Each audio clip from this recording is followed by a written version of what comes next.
আমাদের এই প্রিয় বরিশাল অসংখ্য আলেম ওলামা ইসলামী চিন্তাবিদ এবং বিভিন্ন ধর্ম অবলম্বীদের সুন্দর একটা অবস্থানের নাম হচ্ছে বরিশাল।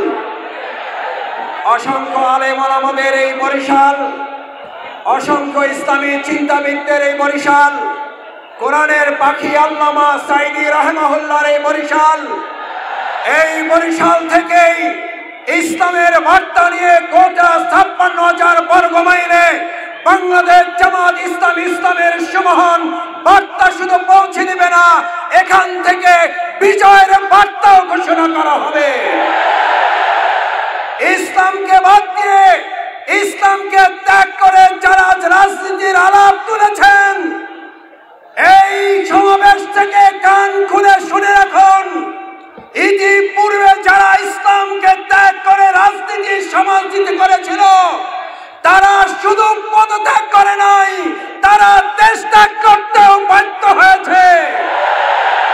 তারা শুধু দেশ ত্যাগ করে নাই, তাদের স্বামী স্ত্রী ত্যাগ করেছে, তাদের স্ত্রী স্বামী ত্যাগ করেছে।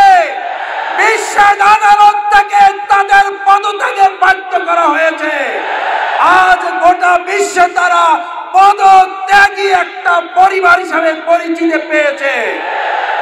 সুতরাং বাংলাদেশ জামাত ইসলামী ইসলামের রাজনীতির আলোকে সম্মানিত আমিরের জামাত ত্যাগের রাজনীতির মাধ্যমে বরিশাল থেকে ভোগের রাজনীতির কবর রচনার ঘোষণা দেওয়া হবে। কারণ আমরা ত্যাগের রাজনীতি করলে রাজনীতির পরিসমাপ্তি আর ত্যাগ দেশ করতে হবে না। ত্যাগের রাজনীতি করলে আর আপনাকে গোটা বিশ্বের বিভিন্ন জায়গা থেকে পদত্যাগের নির্লজ্জ তকমা বহন করতে হবে না। যারা ত্যাগের রাজনীতি করে তারা হাসি মুখে ফাঁসির মঞ্চে যায়, মাথা নত করে না। বরিশালবাসী মাথা নত করবে না। তাই আসুন, ভোগের রাজনীতির পরিবর্তে বাংলাদেশ জামাত ইসলামী আগামী দিনে ত্যাগের রাজনীতির মাধ্যমে আমরা আমাদের প্রিয় মাতৃভূমি বাংলাদেশকে উন্নত একটি দেশ হিসেবে গোটা বিশ্বের মানচিত্রে তুলে ধরি, সেই আহ্বান জানিয়ে আমার কথা শেষ করছি। বাংলাদেশ জিন্দাবাদ, বাংলাদেশ জামাত ইসলামী জিন্দাবাদ। আসসালামু আলাইকুম ওয়া রাহমাতুল্লাহি ওয়া বারাকাতুহু। বাংলাদেশ আজকে একটি নতুন পর্যায়ে পৌঁছেছে। ফ্যাসিস্টরা পালিয়ে যেতে বাধ্য হয়েছে। নতুন বাংলাদেশ গড়ে তুলতে হবে আমির জামাতের নেতৃত্বে। সেই বাংলাদেশ হবে মানবিক বাংলাদেশ, সেই বাংলাদেশ হবে কল্যাণের বাংলাদেশ, সেই বাংলাদেশে কোনো সন্ত্রাস থাকবে না, সেই বাংলাদেশ মানুষের কল্যাণের জন্য কাজ করবে। 53 বছরের বাংলাদেশ 15 বছর গেছে ফ্যাসিস্টদের নেতৃত্বে। বাংলাদেশের আরো 53 বছরে অনেক চড়াই উতরাই উত্থান পতন হয়েছে, কিন্তু বাংলাদেশের মানুষ সেই প্রত্যাশিত বাংলাদেশ গড়ে তুলতে পারে নাই। বৈষম্য বিরোধী আন্দোলনে হাজার হাজার শহীদ হয়েছেন। সেই বৈষম্যহীন বাংলাদেশ কিভাবে তৈরি হতে পারে?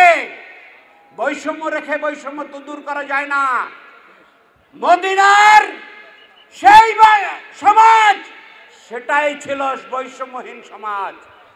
প্রিয় ভাই এবং বোনেরা, ইসলামী আদর্শের ভিত্তিতেই সেই বৈষম্যহীন বাংলাদেশ, মানবিক বাংলাদেশ, মদিনার বাংলাদেশ গড়ে তোলা সম্ভব।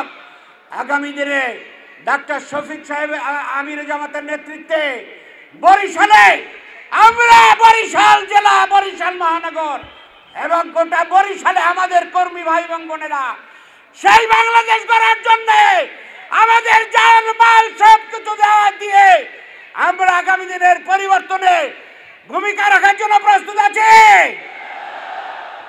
আল্লাহ আমাদের তৌফিক দান করুন। আসসালামু আলাইকুম। আমরা সবাই মিলে ছাত্র জনতার নেতৃত্বে ফ্যাসিস্টকে বিদায় করেছিলাম। আজকের অনেক রাজনৈতিক দল ফ্যাসিস্টদের পক্ষ হয়ে বক্তব্য দেয়।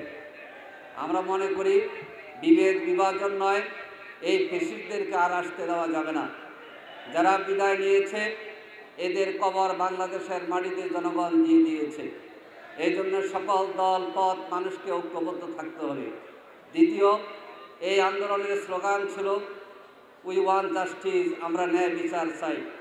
এই আন্দোলনে বহু হাফেজে কোরআন জীবন দিয়েছে, বহু আলেম জীবন দিয়েছে। 13 বছর 1 মাস আল্লামা দেলাওয়ার হোসেন সাঈদী কারাগারে ছিলেন। তাই আমরা আলেমদের প্রতি আহ্বান জানাবো, আসুন আগামী নির্বাচনে সকল ইসলামী শক্তি, সকল মানুষ সকলে ঐক্যবদ্ধ থেকে আমরা ফ্যাসিস্টদের বিরুদ্ধে জনমতের মাধ্যমে তাদের কবর রচনা করি। 3 নম্বর কথা হচ্ছে নির্বাচন পদ্ধতির ক্ষেত্রে জামাত ইসলামী আনুপাতিক পদ্ধতির নির্বাচনের কথা বলেছে। এই নির্বাচনের মাধ্যমে জামাত চায় সকল দল, সকল মত, সকল শ্রেণীর মানুষ জাতীয় সংসদের প্রতিনিধিত্ব করুক। এই জন্য আজকের এই কর্মী সম্মেলন আমরা দাবি জানাচ্ছি, আগামী নির্বাচন ফেয়ার পদ্ধতিতে হইতে হবে এবং এই পদ্ধতির নির্বাচনের মাধ্যমে সকল শ্রেণীর পেশার মানুষ, সকল দলের মানুষের প্রতিনিধিত্ব হবে। বাংলাদেশে একটি দল ছাড়া আর প্রায় সকল দল এই ফেয়ার পদ্ধতির কথা বলে যাচ্ছে। আসুন আমরা ফেয়ার পদ্ধতির নির্বাচনের মধ্য দিয়ে এদেশের জনগণের যে অধিকার সেটা নিশ্চিত করি। আল্লাহ হাফেজ। বাংলাদেশ জিন্দাবাদ। জামাত ইসলামী জিন্দাবাদ।